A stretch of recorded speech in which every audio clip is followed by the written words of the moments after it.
Welcome, everybody, to the 20-Minute Wrestling Podcast. I am your host, Mick Manhattan, a.k.a. the Scene Snob, a.k.a. the Ring Snob when I'm doing this show. And let's just get into it. So we've had a pretty busy week up in wrestling. A lot of speculation and rumors going on, which I'm excited to talk about.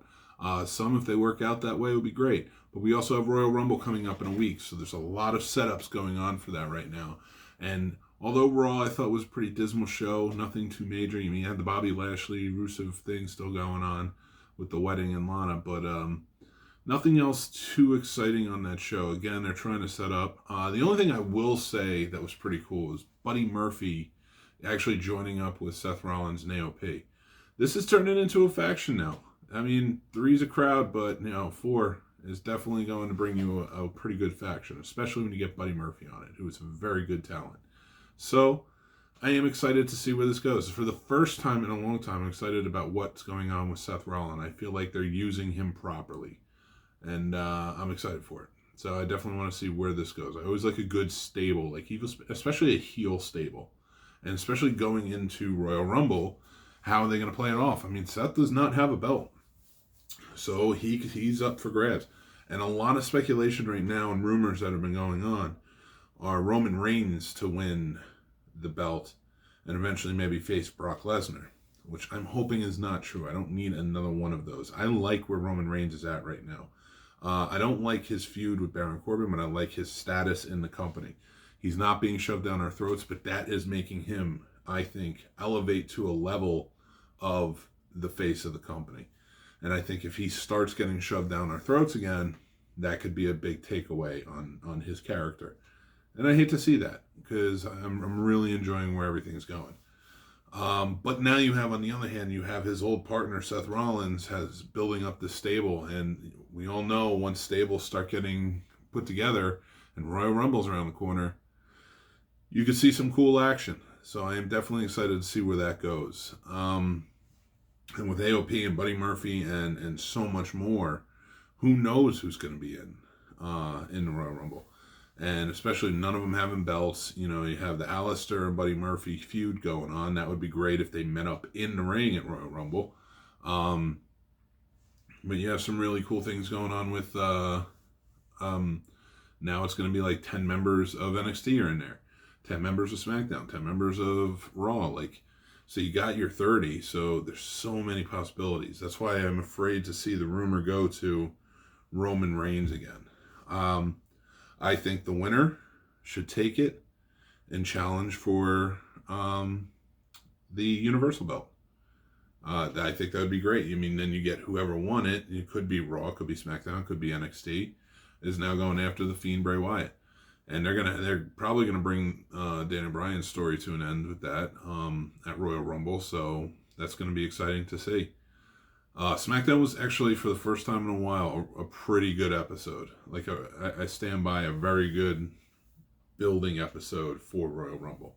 And you had Kane come out, and there's a lot of speculation about Kane and Bray Wyatt at the next Saudi Arabia pay-per-view, which God knows they're probably going to have to pull out their legends to get them to go out there, because a lot of wrestlers, from what I understand, don't want to go back, and I kind of don't blame them, especially with everything going on right now. So it will be exciting to see where everything goes. I'm looking forward to so anyway, you have Kane come out in SmackDown, but this is what I'm looking forward to. I'm looking forward to the Daniel Bryan Bray Wyatt match. It's been being built into something really awesome. I mean, ever since Daniel Bryan came back to the Yes Movement, and he's back to babyface, and I think that just works for him. And you kind of count him out. He's the little guy and whatnot, so he always brings himself back in, and I love it. So I'm definitely excited to see. So with Kane coming in, you think they're building up to a match between Kane and Bray Wyatt, which they've had before. This is where it all started with the Fiend. So he comes in. The lights go dark. He's now standing outside. Kane's standing outside of the ring, and then the lights come out, and the Fiend is coming out of from the bottom of the stage, which is pretty cool. And then as he's there, Kane turns around and he goes, "What took you so long?" And then he stands up, and then he gets a running knee to the face from Daniel Bryan. It was all a setup. Team Hell No back together again just to find the Fiend. Fiend was in hiding. Daniel Bryan couldn't find him, but he used his friends to pull him out of hiding, and I thought that was fantastic. It truly is really good building, and I like that it's leading up to Royal Rumble, but you can take it so much more. I think putting Bray at a point where I almost want to say where he wins, but doesn't win, kind of gets torn apart a little bit. And the Fiend has to come back, or I don't know. I think this is one that Daniel Bryan should win. Honestly, I would, if Roman Reigns was to win the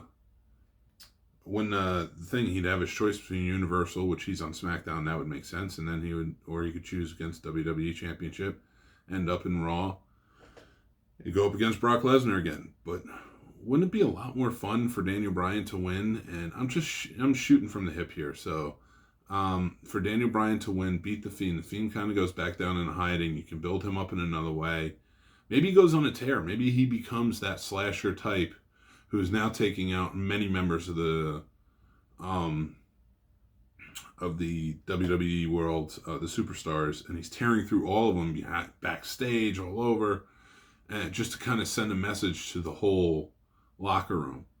And it would be a very cool, long-lasting horror story on SmackDown until WrestleMania, until you have somebody step up to face him. And but you leave Roman Reigns, if he does win the Royal Rumble, facing Daniel Bryan. You know, I think that would be cool. It'd be a cool match. It's on a good level with each other. So, I don't know. I think that's what I'd kind of like to see. Let me know what you guys think on that, though. Now, on another front, we have NXT, which lost big time in the ratings war against AEW this week. And I think, and I hate to see it because NXT's such a good show, but I don't think it should be the show up against AEW. I almost kind of wish they put SmackDown up against it. And the reason being is because WWE has set it up as they are the amateurs for so long. It's kind of embedded, and they didn't put nearly as much money into everything else, the other two shows, or they didn't really let NXT be a part of anything for years. Like, you know, you're amateurs, like when you come up, you can be a part of it, blah, blah, blah. So then when you get to this point of now they're supposed to be this big show who's its own brand and going up against AEW, they start off soft. For the first 7 weeks, you saw they were losing. And I think that's what it was. But I think what built it up was that for Survivor Series, you had all of these big stars on. You had all of these main roster stars, and that's what the WWE Universe who's following wants to come and follow a star to see where the story goes and see what is taking place with all the invasion angles and such. So they start winning. But now you have that slowed down. I don't think they should have had that award show. AEW took a week off, and you saw a little bit of a spike in NXT's Christmas ratings because AEW, they had nobody to go against. AEW took off, and then the very next week, you could have stayed strong with that and faced AEW, and probably still even it out a little bit, but you showed an award show. So nobody wants to watch that, so they're cutting over to AEW. They want to watch the show. They want to see the stories.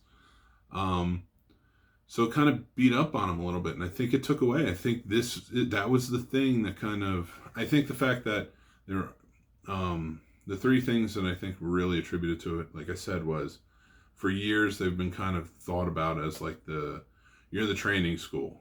You're not on the level of us main roster. Oh, wait. We need you to be on the level because AEW has a show on Wednesday nights now. So you're up against them. Good luck. And I don't think that mentality changed in any of the fans. And then you have the Survivor Series. Great, you're seeing a spike because you're putting all of your top main roster stars down there for all their NXT shows.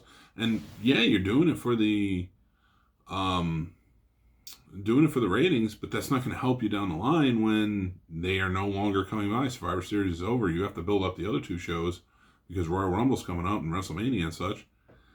And now NXT has to kind of fight for themselves. And it's a good show. Like, that's the thing. They're great wrestlers. It's performers, wrestlers, whatever you want to call them based on Vince's world. And it could be as good. It's still WWE, so you're still kind of handcuffed with a lot of things. And yeah, Triple H runs it, but now that it's up against AEW, do you think that Vince really is giving up all control of it? And Vince is still kind of pillaging stars from it to come up.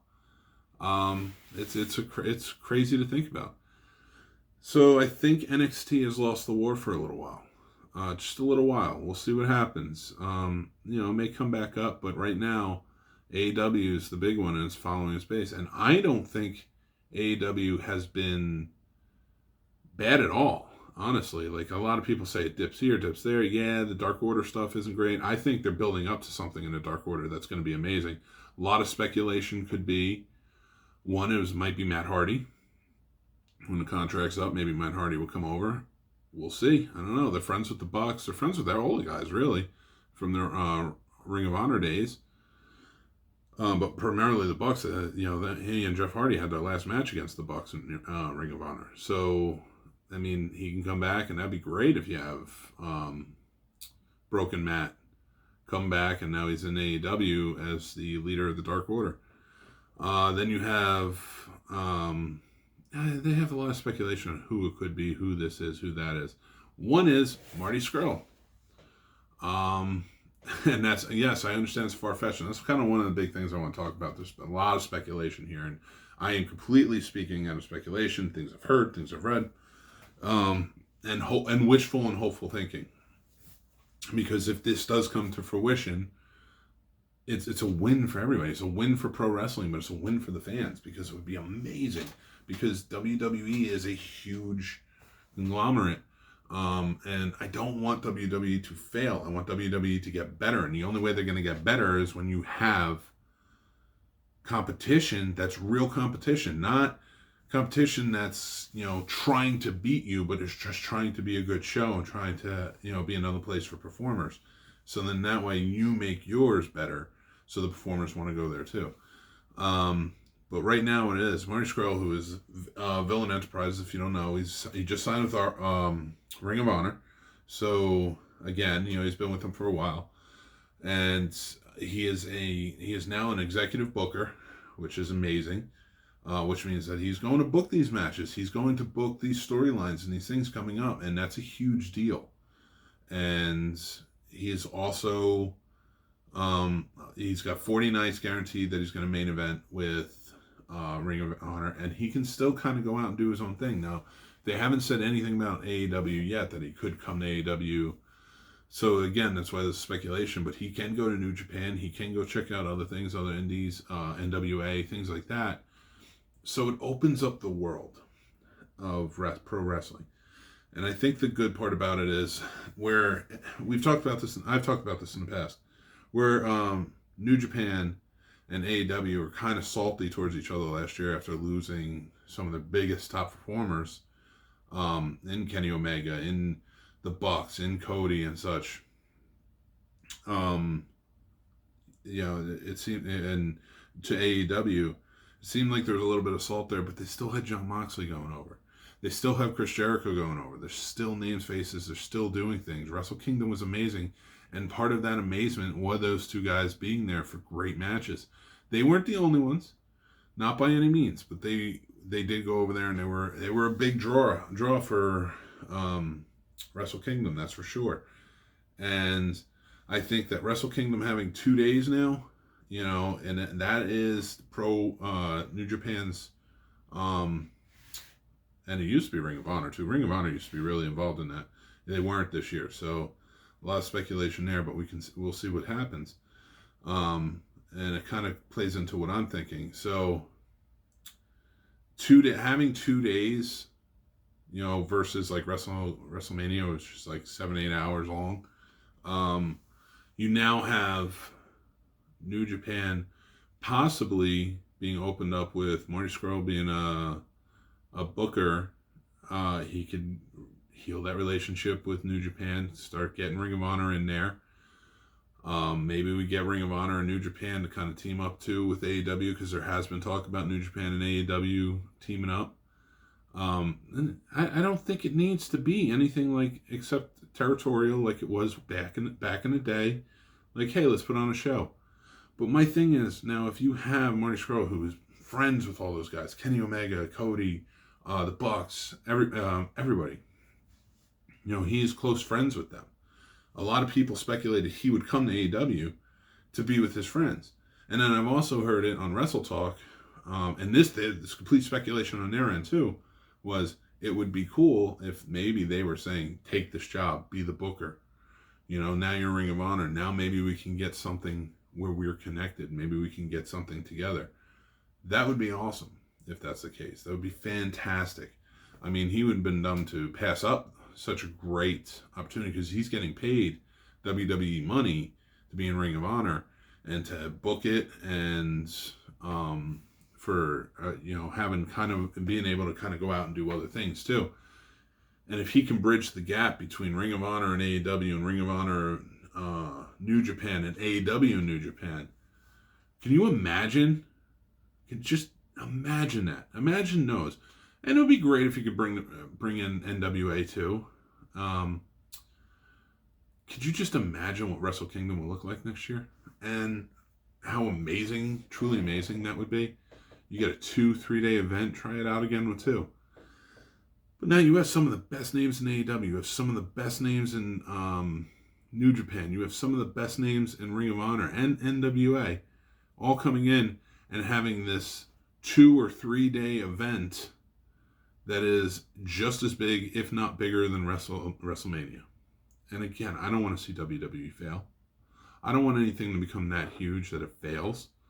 I want WWE to go on. I think they do good things just as much as they do dumb things or bad things too. I just kind of want to see things open up. I want to see pro wrestlers have something to hold on to, have something to go to. I want to see Ring of Honor build itself up. I want to see Impact get involved and build itself up. I want to see New Japan really build itself up over here, because it had a TV deal. Now it doesn't. And that's sad. It really is sad that it doesn't, because New Japan is awesome if you don't watch it. So I'd love to see it come together. Now with that, there's been a big bit of news in terms of AEW, where one, they signed Taz, which I just think is cool, and I want to talk about that because, man, Taz is awesome, and I would love to see him come. I want to see him come on, and he is. He's signed with them, so we'll see what capacity he works. I also like that AEW is giving these older guys a home. Arn Anderson, who was fired from WWE, and you've seen Tully out there, Tully Blanchard. You got a lot of stuff going on there. So you see DDP. You've seen Bret Hart come out and bring the belt out. So it's exciting. It's an exciting time for wrestling. But with AEW, not just signing Taz, but their new TV deal. So they're going to have another show on TNT, and they're signed through 2023. They're not going anywhere. Guys, this is it. We have another show, and that other show is very good. The other show is building things. They're taking the time week after week after week, not to just say, okay, this is what's going to happen again. We're going to get the same matches again. The tag team division's a joke, blah, blah, blah. And that's what WWE is doing, which I wish they wouldn't do. I want to see them build back up from that. But we have a show that's building up great characters that are heels, building up great characters that are baby faces, building up great storylines. Even if you don't like the Nightmare Collective, it's better than most of the storylines that WWE has going. So go ahead and watch the Lana, Rusev, Lashley triangle, which is the stupidest thing. Go watch Roman Reigns fighting Baron Corbin for the 900th time. I want these stories to be better and better and better and build themselves. So WWE sees, and then they do the same thing. And then we have 2 amazing companies, hopefully bridging gaps, and then having a huge, amazing wrestling world here over on this end, and WWE, who's already a huge, amazing company for wrestling, and just kind of build up, and then we have nothing but great wrestling, great stories, great booking, the whole nine. So with that, I'm going to kind of slow down on that and just leave it there for the week. But just imagine how great we can have it in the future if everything sort of works out. And some people start working together, and some people start working to be better. It could be an awesome world for wrestling, and that's definitely a great time for wrestling fans. So, that being said, let me know what you guys think. Let me know about speculations or any rumors or anything you've heard. You can comment below, or you can message me and anywhere. Give this on YouTube a like and subscribe. If you're listening to the podcast, give a like and subscribe on there, on SoundCloud or Spotify, wherever you're listening. Go follow us at The Scene Snob on Instagram and Twitter for more news. We have updates and all those things going on. We have new content every week. So if you go to thescenesnobs.com, all the stuff is there. You can find everything there. We have video reviews, different podcasts. We have more podcasts coming. Next week, I'm going to be doing a show. I'm going to have a guest on, and we're going to do a kind of a Royal Rumble panel where we discuss everything that's going to be happening and all the setups and our speculation and predictions. So check that out. That's probably going to be like the 40-minute podcast. And then there will be a 20-minute wrestling podcast again following Royal Rumble. So get excited. Lots of stuff going on. And movie news, TV news, all that jazz. So again, thescenesnobs.com. You can find everything there. Check out this at The Scene Snob on Twitter or Instagram. Give us a follow. Like I said, on YouTube, give us a like, subscribe, and hit the notifications button for new stuff. And on Facebook, we're The Scene Snob page. And give us a like there. All right, look forward to hearing from you guys. Love you guys. And I'll talk to you soon. Take care.